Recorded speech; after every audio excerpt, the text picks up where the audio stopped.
Hello, I'm Thomas Brown on chapter 8.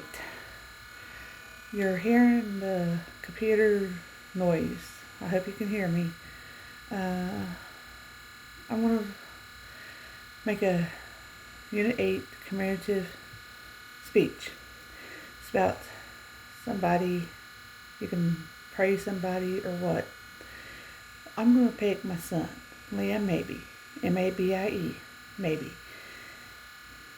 I'm going to pick him to, that's the one that should be the one, memorial, because the reason why I'm picking him is because my son was born a failure to thrive, and he's been, we have been having a hard time with him because he became diabetic, juvenile type 1 diabetic since he was 3 years old. The day before Thanksgiving, at 3 years old, he came to me and said, "Mommy, his thing was hurting and he was always so thirsty in his things. But whenever your child comes up to you wanting a drink of water so much, he's so thirsty he can't stop, or he's hurt so bad in his tummy, or he's peeing and he hurts when he pees, don't hesitate. Take him to the hospital as fast as you can. Do not wait. That is a sign of diabetes." With me, I did not know I could lose my son within that week. My son is in danger, in a dangerous mode of diabetes. Right now he's, I'll get to that. Well, first off, at 3 years old, we took him to the Women's and Children's Hospital, and we spent 6 days in the hospital due to this diabetes. And, well, as times went on, weeks went on, a month or two later, when common sense says not to give him a shot if his sugar went down to 30. Well, I thought, well, his sugar's 30, I better not give him a shot. I was wrong. No matter what, you give him his shot. No matter what. Well, I didn't know this. Why? Because I did not study. Because I was using my common sense. No, common sense is give him a shot and let him eat. I was using my common sense as I thought. He was throwing up all day long. He wouldn't stop. And I got worried. I went to Walmart and bought everything to do with vomiting. And at 7 p.m., I told his dad, I gotta take him to the ER. This is not right. The doctor comes in and says, "Mrs. Brown, your child has DKA, diabetes." And I was like, "What's that?" He said, "Diabetic ketones acidosis." And I was like, "What is that?" I never heard of that, because women's and children doctor never told me about that. If I would have studied, I would have known this. It's a dangerous thing for a diabetic. It's a life-threatening thing that will kill your son or daughter that has this. It's a thing that the acid comes from the stomach, it goes in the bloodstream. And that doctor told me that if I waited till the next day, I would have found a dead body. Right there and then, I was thinking about giving my son up for adoption because I knew I couldn't handle that.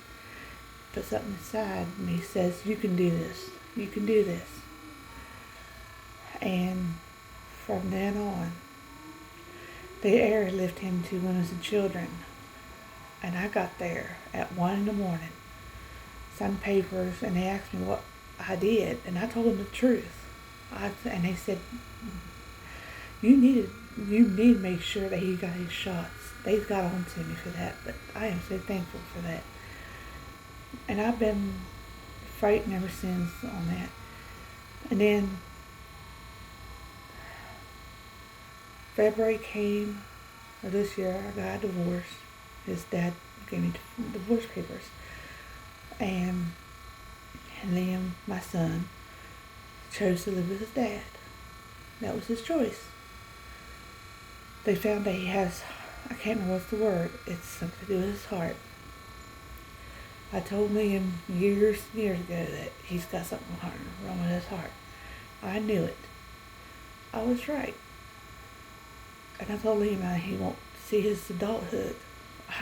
To me, I believe you need to be truthful to your kids, no matter how hard it is and how much it hurts.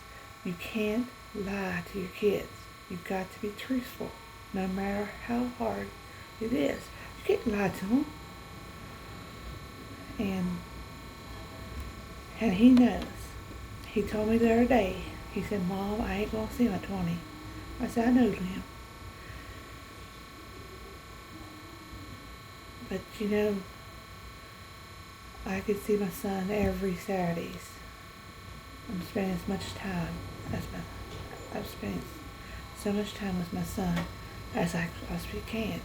I'm homeschooling my son because of bullies at the school is hitting on him and doing things that and I'm not going to say nothing bad about the school, but it's pathetic. And enough's enough. I told Liam, I said, you knew, because I was homeschooling before. And I told Liam, I said, I knew this was going to happen, Liam. I knew this was going to happen. That's how come I was homeschooling him. I was trying to protect him from this. But with my schooling and with his schooling, his dad's going to school him. Thank God for that, online. And I'll just look over and do his portfolio, and I'm doing my schooling, and I'll be working as well, which therefore I'm just going to be busy, but that's all right with me. I am so glad my son is alive and well today, and and I'm hoping and praying he'll be right with the Lord to meet the Lord, because you never know when your time's coming. But I want to pick this as for my speech because my son has came a long, long way with this diabetes. If I can do it and my son can do it, anybody in this world can do this. Just don't give up on your kids. Just because they got diabetes don't mean you got to give up on them. Because I'm glad I could give my kid a life and help him to realize don't give up. I just hope and pray this helps somebody along the way that not through the school here, but out there that found this video to say, well, my child has diabetes. I need help. Maybe this will help you today. Don't give up on them. You can do it. I know I did. Just be strong. These kids look up to us. And that's just why I picked this speech. It's not to help me through school. It's to help those out there. Have a good day and don't give up.